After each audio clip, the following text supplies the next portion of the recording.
अस्सलामुअलैकुम। Previous lecture के अंदर हमने डिफरेंट कलर्स के बटन डिज़ाइन किए थे। आज के इस लेक्चर के अंदर हम उन्हीं बटन के साइज़ को देखेंगे कि साइज़ हमें कौन से बटन का कितना रखना है। तो वहाँ तो हमने डिफरेंट कलर्स यूज़ किए थे। आज के इस लेक्चर के अंदर हम कलर एक ही रखेंगे लेकिन साइज़ को चेंज कर देंगे। तो हम देखते हैं कि आज हमने कौन सा डिज़ाइन क्रिएट करना है। तो ये आप देख रहे हैं, ये जो पहला बटन है यहाँ पर क्या लिखा है 10 पिक्सल, यानी कि इसका साइज़ 10 पिक्सल है। सेकंड बटन का साइज़ 12 पिक्सल है, थर्ड का 16 पिक्सल और फोर्थ का 20 पिक्सल और जो लास्ट वाला है 24 पिक्सल। तो आज हम इसी डिज़ाइन को क्रिएट करने वाले हैं। चलते हैं अपने कोड एडिटर की तरफ और आज के इस लेक्चर को शुरू करते हैं।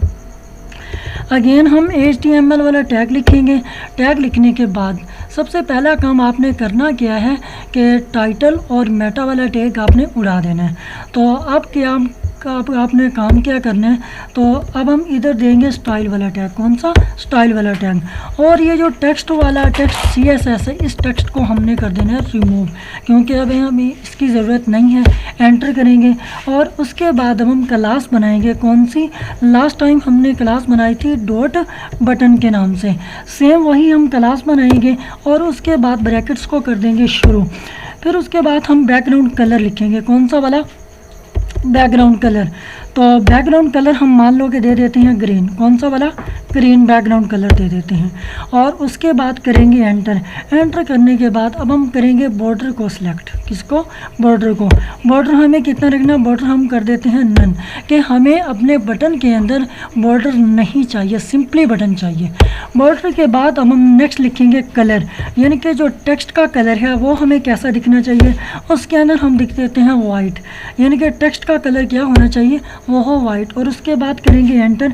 एंटर करने के बाद अब हम देंगे पैडिंग। क्या देंगे? पैडिंग। पैडिंग कितनी हो? पैडिंग हम मान लेते हैं कि लिख देते हैं 15 पिक्सल। पहली पैडिंग 15 पिक्सल और सेकंड पैडिंग जो हम लिख देंगे वो है 32 पिक्सल। ठीक है, तो ये मैंने पैडिंग दे दी। पैडिंग देने के बाद अब हम आएंगे टेक्स्ट अलाइन। टेक्स्ट अलाइन मैंने आपको प्रीवियस लेक्चर के अंदर समझाया था कि टेक्स्ट अलाइन क्या होता है। और उसके बाद करेंगे एंटर।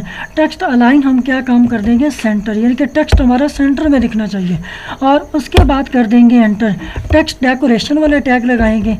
तो टेक्स्ट डेकोरेशन भी हमें क्या करनी है? नन करनी है, यानी कि अपने टेक्स्ट का जो डेकोरेशन है वो हमें नन हो, कोई डेकोरेशन हमारे टेक्स्ट के अंदर ऐड नहीं होनी चाहिए। और उसके बाद हम टैग लगाएंगे डिस्प्ले वाला। कौन सा टैग? डिस्प्ले।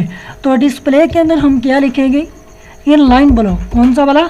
Inline block. और उसके बाद कर देंगे एंटर। एंटर करने के बाद यहाँ हम सेलेक्ट करेंगे मार्जिन को। किसको? मार्जिन को।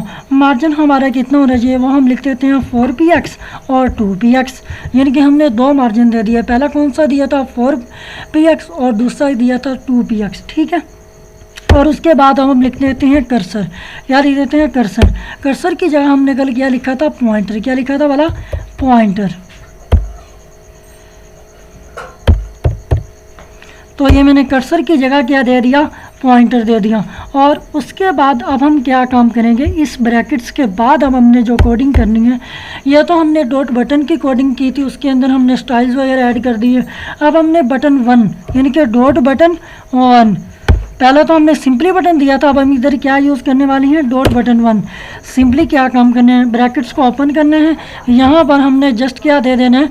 Font size. तो फॉन्ट साइज़ हमारा कितना होना चाहिए? 10px, क्योंकि जो हमारा बटन 1 है उसका हम साइज़ कितना रखना चाह रही हैं? उसका हम साइज़ रखना चाह रही हैं 10px। और उसके बाद लगाएंगे सेमीकोलन। सेमीकोलन क्या होता है? जैसे हम C++ के अंदर कोडिंग करते हैं, वहाँ हमें जब भी कोई लाइन एंड करनी होती है तो एंड पे हम लिख देते हैं, एंड पे हम यही सेमीकोलन लगाते हैं। तो सेमीकोलन क्या हुआ? एक लाइन टर्मिनेटर, यानी कि पता ये चलता है कि हमारी लाइन यहाँ पर क्या हो गई है? एंड हो गई है। तो उसके बाद हम करेंगे नेक्स्ट। फिर हम यही यूज़ करने वाले हैं डॉट बटन 2। यहाँ पर हमारा कौन सा आएगा? Dot button 2। और उसके बाद सेम वही tag font size. Font size हम यहाँ पर कितना देने वाले हैं? 12px। कितना वाला?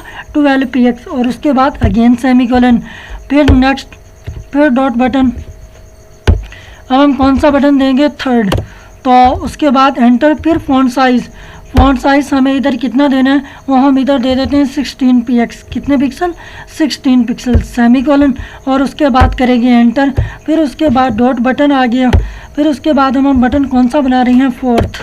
फिर अगेन फिर वही फ़ॉन्ट साइज़ जहाँ पर हमें कितना देना है 20 पिक्सल, कितना देना वाला 20 पिक्सल, ठीक है, सेमीकोलन, और उसके बाद करेंगे एंटर। फिर हम जाएंगे डॉट बटन कौन सा होना चाहिए 5, तो यह हमारा लास्ट वाला बटन है। फिर उसके लिए हमने क्या काम करना है, फ़ॉन्ट वाला अगेन और फ़ॉन्ट साइज़ वाला अगेन टैग लगाना है। यहाँ पर हम कौन सा साइज़ देना चाह रहे हैं, मान लिया कि हम इधर दे देते हैं 24 px, ठीक है, ये हमारी हमने स्टाइलिंग दे दी, ठीक है। और उसके बाद हम आएंगे हेड का टैग के अंदर, हेड का टैग हो जाएगा हमारा क्लोज। फिर उसके अंदर हम आएंगे बॉडी में, कहाँ आएंगे बॉडी के अंदर। अब हम कुछ कोडिंग करने वाले हैं, तो हम क्या कोडिंग करेंगे, सबसे पहले हम देंगे हेडिंग हम दे देंगे 2। हेडिंग अब हमने लिखना क्या है हेडिंग के अंदर, वो हम लिख देते हैं बटन साइजेस। तो ये मैंने क्या काम किया, ये मैंने लिख दिया बटन साइजेस, ठीक है, ये मैंने हेडिंग दे दी। और उसके बाद करेंगे एंटर करने के बाद यहाँ हम लगाएंगे पी मीन्स पैराग्राफ। तो यहाँ हम क्या लिखेंगे, change the font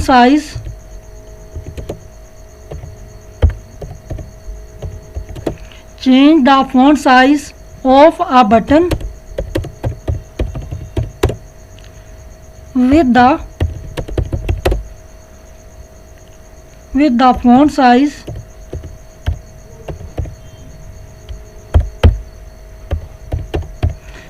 the font size property। तो ये मैंने क्या काम किया है, ये मैंने पैराग्राफ के अंदर क्या लिखा, मैंने क्या लिखा, change the font size of a button with the font size property. यानी कि कहना मैं क्या चाह रहा हूँ, कहना मैं ये चाह रहा हूँ कि जो मैंने ऊपर स्टाइल दिया या जो मैंने फॉन्ट का साइज़ दिया उसी साइज़ के रेलिवेंट ही ये बटन के साइज़ को क्या करे, चेंज कर दें खुद से, यानी कि चेंज ना करें। और उसके बाद हम करेंगे एंटर करने के बाद यहाँ पर हम एक क्या टैग यूज़ करेंगे बटन का, कौन सा टैग, बटन के अंदर अब हम क्या यूज़ करेंगे, क्लास, क्योंकि हमने पहले क्लास ही बनाई थी ना। क्लास के अंदर अब हम क्या यूज़ करने वाले हैं, बटन, और उसके बाद हम क्या यूज़ करेंगे, बटन 1। कौन सा बटन 1, यानी कि ये हमारे बटन 1 का है, ठीक है। तो बटन 1 के अंदर हमने क्या, यानी कि क्या साइज़ दिया था, बटन 1 के अंदर हम मान लेते हैं कि साइज़ हमने दे दिया था 10 px, कितना पिक्सल 10 पिक्सल मैंने क्या काम किया था, साइज़ दे दिया था। और उसके बाद करेंगे एंटर करने के बाद अब हमने क्या काम करना है, सेम अगेन बटन वाला टैग यूज़ करेंगे। और उसके बाद अब हम क्या काम करेंगे, क्लास यूज़ करेंगे। क्लास के अंदर हम क्या काम करेंगे, बटन का टैग, और उसके बाद क्या लिखेंगे, बटन 2। कौन सा बटन 2 को हमने साइज़ कौन सा दिया था, 12 पिक्सल, ठीक है।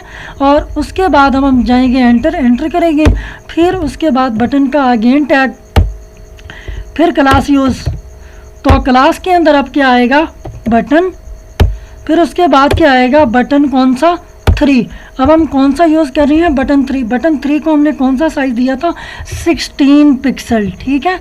और उसके बाद हम करेंगे एंटर करने के बाद बटन का टैग, बटन के टैग के अंदर हम क्या यूज़ करने वाले हैं, क्लास के अंदर हम क्या यूज़ करेंगे, बटन के अंदर हम क्या यूज़ करेंगे, बटन 4th।